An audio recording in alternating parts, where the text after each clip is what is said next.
ওরে বাবারে! আমি অনেক উপরেই, পাহাড়ের উপরেই,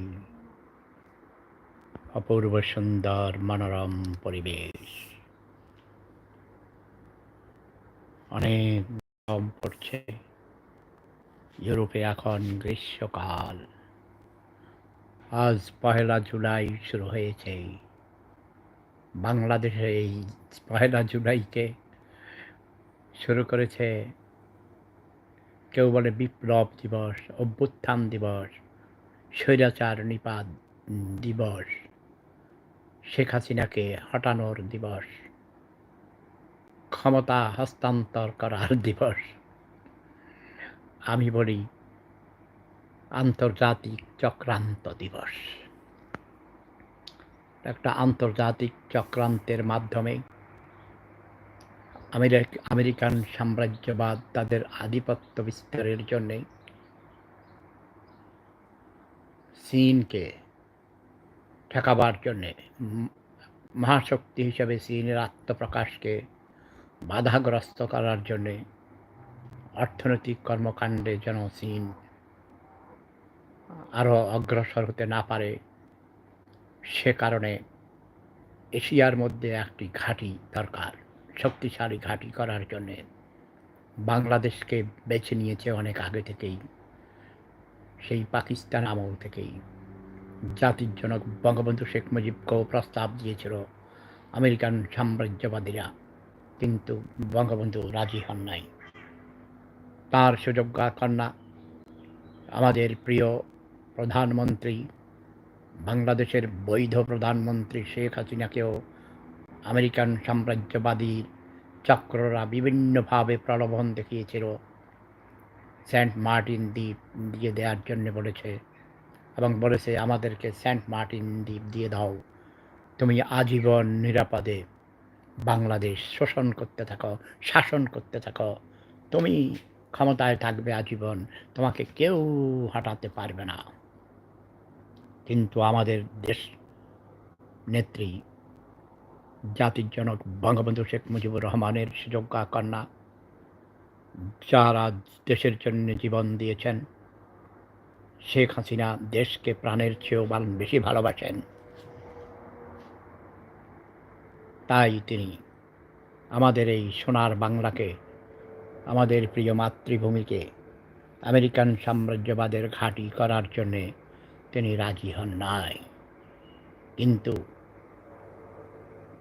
বছরের পর বছর, যুগের পর যুগ ধরে, দীর্ঘ ৬০ বছরের অধিক সময় ধরে অনেক চেষ্টা করে একজনকে তৈরি করেছেন, তাকে শান্তি পুরস্কার দিয়েছেন, নোবেল শান্তি পুরস্কার দিয়েছেন। অথচ পৃথিবীতে তিনি শান্তির জন্য কোথাও কোনো কাজ করেন নাই, অশান্তির জন্য কাজ করেছেন। গত বছর বাংলাদেশে অনেক মানুষকে হত্যা করতে তিনি ইন্ধন জুগিয়েছেন, উস্কানি দিয়েছেন, পরিবেশ সৃষ্টি করেছেন। তার নাম professor doctor Mohammad Yunus.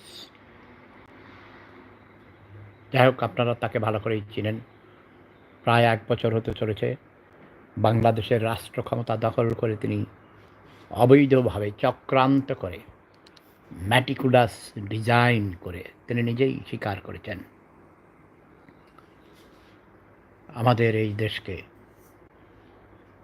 American সাম্রাজ্যবাদী চক্রের হাতে তুলে দেওয়ার জন্যে ক্ষমতা দখল করেছেন, এবং আমেরিকান সাম্রাজ্যবাদ তাকে সর্বাত্মকভাবে সহযোগিতা করেছে, ক্ষেত্র তৈরি করেছে জাতীয় এবং আন্তর্জাতিক পর্যায়ে। আপনারা জানেন ডিপ স্টেট মানে কি? একটা রাষ্ট্রের ভিতরে আরও রাষ্ট্র, সরকারের ভিতর সরকার। আমেরিকান সাম্রাজ্যবাদীরা যেসব দেশকে লক্ষ্য করে, সেসব দেশের ভিতরে তারা বিলিয়ন বিলিয়ন ডলার খরচ করে এবং তাদের এজেন্ট তৈরি করে। ডক্টর ইউনূস ছাড়াও আরও অনেক এজেন্ট তারা তৈরি করেছেন, এবং তাদের নির্দেশেই বর্তমানে যেই অন্তর্বর্তীকালীন সরকার, ইন্টারিম গভর্নমেন্ট গঠন করা হয়েছে, সব আমেরিকান সাম্রাজ্যবাদীদের এবং তাদের দেশীয় দালালদের দ্বারাই সেটা তারা গঠন করেছেন। এসব ইতিহাস আপনারা জানেন। বাংলাদেশে কিছু বেকার, উচ্ছৃঙ্খল যুবক যুবতী যারা পথের টোকাই ছিল, এদেরকে ধরে এনে গ্রাম থেকে উঠে আসা গরিব, একেবারে ঘর ভাঙা, দেখলেই আপনারা বুঝতে পারবেন এদের চেহারা ছিল কেমন। এখন চেহারা পাল্টিয়ে গেছে, নাদুস নুদুস হয়ে গেছে। কোটি কোটি টাকার গাড়ি তারা ব্যবহার করে। কালকে শুনলাম আমার অত্যন্ত প্রিয় একজন সাংবাদিক, তার নাম নাই বললাম, কারণ সত্য কথা যারা বলে তাদের আবার চাকরি তো থাকে নাই, গর্দানও থাকে না, লাশের খবরও পাওয়া যায় না। শেখ হাসিনাকে স্বৈরাচারী বলা হয়েছিল। শেখ হাসিনা অনেক ভুল করেছেন, আমি জানি। তিনি মিসগাইডেড হয়েছেন। তার প্রতিরক্ষা বাহিনী, তার গোয়েন্দা বাহিনী, তার উপদেষ্টা মণ্ডলী তাকে সঠিকভাবে তথ্য পরিবেশন করেননি। সময় মতো তথ্য পরিবেশন না করার কারণে তিনি সঠিক সিদ্ধান্ত নিতে ব্যর্থ হয়েছিলেন। কিন্তু রাষ্ট্র পরিচালনায় সফল রাষ্ট্রপ্রধান, সরকার প্রধান হিসেবে শেখ হাসিনা সারা বিশ্বে ইতিহাস রচনা করেছেন। আমি তার অনেক সমালোচনা করেছি, তাকে সঠিক পথে পরিচালিত হওয়ার জন্য বলেছিলাম, কিন্তু তিনি আমার কথা রাখেননি। তাই তিনি চক্রান্তকারীদের চক্রান্তের শিকার হয়েছেন। আমি অত্যন্ত দুঃখিত। আমিও আমার হাঁসুয়াপাকে অনেক শব্দ বোমা মারতে বাধ্য হয়েছিলাম। সেজন্য আমি নিজেও তার কাছে অনেক সময় ক্ষমা প্রার্থী, অনুতপ্ত। কিন্তু পরিস্থিতি আমাকে বাধ্য করেছিল। সব কিছু আমি যদি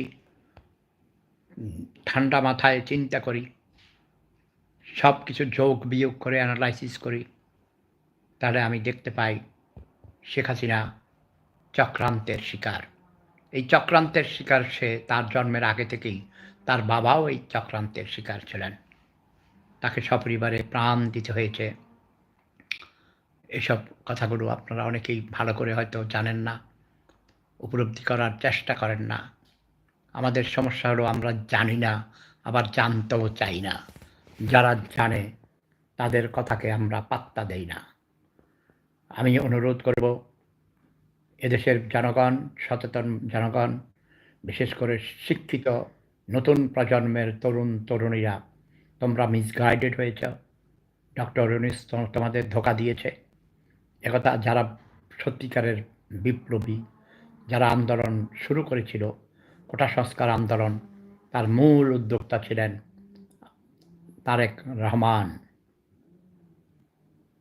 বিএনপি তারেক রহমান নয়, আম তারেক নামে সমধিক পরিচিত। সেই আম তারেক 2018 সালে কোটা সংস্কার আন্দোলন শুরু করেছিল এবং আমার সাথে সার্বক্ষণিক যোগাযোগ ছিল। আমি তার এই সত্য ঘটনার সাক্ষী। পরবর্তী সময়ে তার সাথে যোগ দিয়েছিল নুরুল হক নূর সহ গণ অধিকার পরিষদের অনেক কর্মী এবং প্রগতিশীল অনেক নেতা নেত্রীও একসঙ্গে আন্দোলন গড়ে তুলেছিল। তবে এটা আন্দোলন ছিল সরকার হটাও আন্দোলন। কিন্তু নতুন স্বাধীনতা, এই সেই মুক্তিযুদ্ধের চেতনাকে ভুলণ্ঠিত করা, মুক্তিযুদ্ধের ইতিহাস পাল্টিয়ে দেয়া, তারপরে রিসেট করা, এসব নয়। ডক্টর ইউনূস একটা কুখ্যাত রাজাকার, তার ১৪ গোষ্ঠী রাজাকার ছিল, তার রন্ধ্রে রন্ধ্রে রাজাকারের রক্ত প্রবাহিত। আমরা আসুন আজ এই ১লা জুলাই প্রতিজ্ঞা করি, আমরা দেশের গণতন্ত্র বাস্তবায়নের জন্যে স্বাধীনতা, মহান মুক্তিযুদ্ধের চেতনাকে প্রতিটি মানুষের হৃদয়ে ধারণ করা এবং মুক্তিযুদ্ধের স্বাধীনতার ফলাফল প্রতিটি মানুষের ঘরে পৌঁছিয়ে দেওয়ার জন্যে নতুন প্রজন্মের মুক্তিযোদ্ধাদের এবং যেসব মুক্তিযোদ্ধারা আজও বেঁচে আছেন অনেক মুক্তিযোদ্ধারা আছেন ভাতা খায়, ওই ভাতাখোর মুক্তিযোদ্ধাদের আমি তীব্র নিন্দা জ্ঞাপন করছি। ভাতাখোর মুক্তিযোদ্ধারা কোনো জাতীয় দুর্যোগের সময় এগিয়ে আসে নাই। আমি অনুরোধ করব, দয়া করে হে জীবিত, অদ্যমৃত, পঙ্গু অনেক মুক্তিযোদ্ধাই আছেন। আসুন আমরা স্বাধীনতার চেতনায় উদ্বুদ্ধ হয়ে নতুন করে আবার আমাদের নতুন প্রজন্মকে মুক্তিযুদ্ধের সঠিক ইতিহাস তুলে ধরে তাদেরকে এই স্বৈরাচারী ডক্টর ইউনূস এইসব রাজাকারদের, ধর্মীয় মৌলবাদীদের বাংলার মাটি থেকে উৎখাত করার জন্যে জামাত শিবির সহ যারা এদেশের স্বাধীনতা চায়নি, তারা এই দেশে কী করে রাজনীতি করে, তাদের এদেশে থাকারই কোনো অধিকার নেই। কিন্তু ভুল করেছিলেন জাতির জনক, তাদের সাধারণ ক্ষমা করে। আবার ভুল করেছেন শেখ হাসিনাও, তাদের পুনর্বাসিত করে। শেখ হাসিনার অনেক মন্ত্রী, অনেক এমপিগণ অথর্ব, যেমন আমার চাঁদপুর 5 আসনের 5 বারের এমপি, 1 নম্বর সেক্টরের কমান্ডার, প্রাক্তন স্বরাষ্ট্রমন্ত্রী মেজর রফিকুল ইসলাম বীরুত্তমের মতো অথর্ব জঘন্য ক্রিমিনাল মুক্তিযোদ্ধা হয়েও পরবর্তী সময়ে মন মানসিকতায় রাজাকার হয়ে গিয়েছিল। সেই কুখ্যাত মেজর রফিকুল ইসলামের কারণেই শেখ হাসিনাকে আজ ক্ষমতাচ্যুত হতে হয়েছে, কারণ সে প্রাকৃত মুক্তিযোদ্ধাদের সম্মান করে নাই। আমার বক্তব্য দীর্ঘায়িত হয়ে গেছে। আমি শুধু আজ এই কথাই বলতে চাই, বাংলার মানুষ, ওয়েক আপ, জেগে ওঠো, জেগে ওঠো বাঙালি, নাইলে তোমাদের এই স্বাধীনতাকে, এই তোমাদের পতাকাকে ভুলুণ্ঠিত করে ফেলবে শকুনেরা, আবার হিংস্র থাবা মেরে আসছে, ছিন্ন ভিন্ন করে ফেলবে তোমাদের স্বাধীনতার পতাকা। বাংলাদেশের স্বাধীনতাকে আজ বিক্রি করে ফেলেছে, দেশের সার্বভৌমত্ব বলে কিছু নেই, দেশকে বিক্রি করে ফেলেছে আমেরিকান সাম্রাজ্যবাদের কাছে, একচেটিয়া পুঁজিবাদীদের কাছে, আমেরিকার দালাল ডক্টর ইউনূস গং। আসুন আমরা এদের রুখে দাঁড়াই। তারা আমাদের বন্দর দিয়ে দিচ্ছে বিদেশি শক্তিকে, আমাদের দেশের ভিতর দিয়ে করিডোর দিচ্ছে। আমরা এসবের তীব্র নিন্দা জ্ঞাপন করছি। আসুন সংস্কারের নামে ভণ্ডামি ছেড়ে দিয়ে ডক্টর ইউনূস সাহেব, তারেক জিয়া নামে একটা অথর্ব, অশিক্ষিত, অর্ধশিক্ষিত মূর্খ, তাকে মূলা ঝুলিয়েছে ডক্টর ইউনূস লন্ডনে গিয়ে, এবং ডক্টর ইউনূসের ধোকায় পড়ে গেছে এই অথর্ব, অর্ধশিক্ষিত মূর্খ, ছোট লোক, গরিব এই তারেক জিয়া। তাকে দিয়ে রাজনীতি হবে না। বিএনপিতে অনেক, কমপক্ষে 5 থেকে 6 কোটি সাপোর্টার আছে বিএনপির। তার সত্ত্বেও বিএনপির নেতৃত্বের কারণে, ভুল নেতৃত্বের কারণে এই বিএনপি কোনো আন্দোলনও সঠিকভাবে পরিচালনা করতে পারেনি, আন্দোলনের ফসল ঘরে আনতে পারেনি। এখন প্রতিদিন একটি দিনে বিএনপি তাদের একটি আসন করে হারাচ্ছে। যদি ইউনূসের ধোকায় না পড়তো, যদি তারেক জিয়ার জায়গায় আমি হতাম, আমি বলতাম দ্রুত বেগে আপনি নির্বাচন ব্যবস্থা করুন, কালক্ষেপ না করে আপনি নির্বাচনী তফসিল ঘোষণা করার ব্যবস্থা করুন, নির্বাচন কমিশনকে আপনি হুকুম করুন। কিন্তু গোপনে নির্বাচন কমিশনারের সাথে, প্রধান নির্বাচন কমিশনারের সাথে মিটিং করেছে, কিন্তু কোনো সাংবাদিকদের যেতে দেয়নি। রুদ্ধদ্বার মিটিং করেছেন, সেখানে কী সিদ্ধান্ত হয়েছে আজও জাতি জানে না, জাতি জানতে চায়। আমি বাংলাদেশের একজন অন্যতম স্রষ্টা হিসেবে, মুক্তিযুদ্ধের অন্যতম সংগঠক মুক্তিযোদ্ধা হিসেবে, আমি একজন আধা পঙ্গু মুক্তিযোদ্ধা হিসেবে আমি অনুরোধ করছি, হে ডক্টর ইউনূস সাহেব, আপনাকে অনুরোধ করে বলছি আজও, দয়া করে দ্রুতভাবে নির্বাচন দেন। ওই আপনি বিএনপির নাকের ডগায় মূলা ঝুলাইছেন, গাধার নাকের ডগায় যেমন মূলা ঝুলায়, তদ্রূপভাবে বিএনপিতে কোনো থিঙ্ক ট্যাঙ্ক নেই। ছাত্রান্বেষী কিছু লোকজন আছে, তারা রাজনীতি বোঝে না, এরা অথর্ব, এরা অর্ধশিক্ষিত মূর্খ, ছোট লোক, গরিব, এদেরকে আপনি ধোঁকা দিচ্ছেন আমি জানি। আমি অনুরোধ করব বাংলাদেশের 20 কোটি মানুষের পক্ষ থেকে, আপনি দ্রুতবেগে নির্বাচন দিয়ে কেটে পড়ুন। দেশে আজ অশান্তি, ধর্ষণ, হিন্দুদের প্রতি অত্যাচার হচ্ছে, আর নিপীড়ন হচ্ছে, উৎপীড়ন হচ্ছে। একজন হিন্দু নারীকে জোর করে ধর্ষণ করেছে, আজও কেন সেই ধর্ষকের নুনুর গোড়া কেটে দেওয়া হয় নাই? আমি জানতে চাই। হে ডক্টর ইউনূস, তুমি ব্যর্থ হয়েছো রাষ্ট্র পরিচালনায়। তুমি দ্রুতবেগে পদত্যাগ করে দ্রুতবেগে একটি তত্ত্বাবধায়ক সরকার গঠন করে দিয়ে ৯০ দিনের মধ্যে যেন নির্বাচন সংগঠিত করতে পারে সেই ব্যবস্থা করে দিয়ে কেটে পড়ো। তোমার চক্রান্ত সবাই বুঝে গেছে। বাংলাদেশের মানুষ তোমাকে কখনো পছন্দ করে নাই। তুমি রক্ত শোষা, তুমি গরিব মহিলাদের রক্ত শোষণ করেছ। গ্রামীণ ব্যাংক গঠন করে তুমি নিজে লাভবান হয়েছ। কাজেই তুমি ক্ষমতায় এসেও তুমি নিজেই লাভবান হয়েছ, জাতির কোনো লাভ হয়নি। হে ধান্দাবাজ, হে অশিক্ষিত মূর্খ সার্টিফিকেটধারী নমরুদ, হে ভুয়া ভুয়া শান্তিতে নোবেল পুরস্কার বিজয়ী ডক্টর ইউনূস, তোমাকে আমি তীব্র নিন্দা জানাচ্ছি। তোমাকে দ্রুতবেগে আমি হুকুম করছি, তুমি দ্রুতবেগে ক্ষমতা ছেড়ে দিয়ে তুমি নিরপেক্ষ তত্ত্বাবধায়ক সরকার গঠন করে দিয়ে নির্বাচনের ব্যবস্থা করো। নাইলে বাংলার মানুষ তোমার চামড়া রাখবে না। বাংলার মানুষ খেপে গেলে তাদের তোমাকে কেউ রক্ষা করতে পারবে না। যেটা তুমি দেখেছ ১ বছর হয়নি, শেখ হাসিনাও রেহাই পায় নাই। আমরা শেখ হাসিনার দুর্নীতির বিরুদ্ধে অভ্যুত্থান ঘোষণা করেছি এবং তাকে আমরা সরিয়েছি।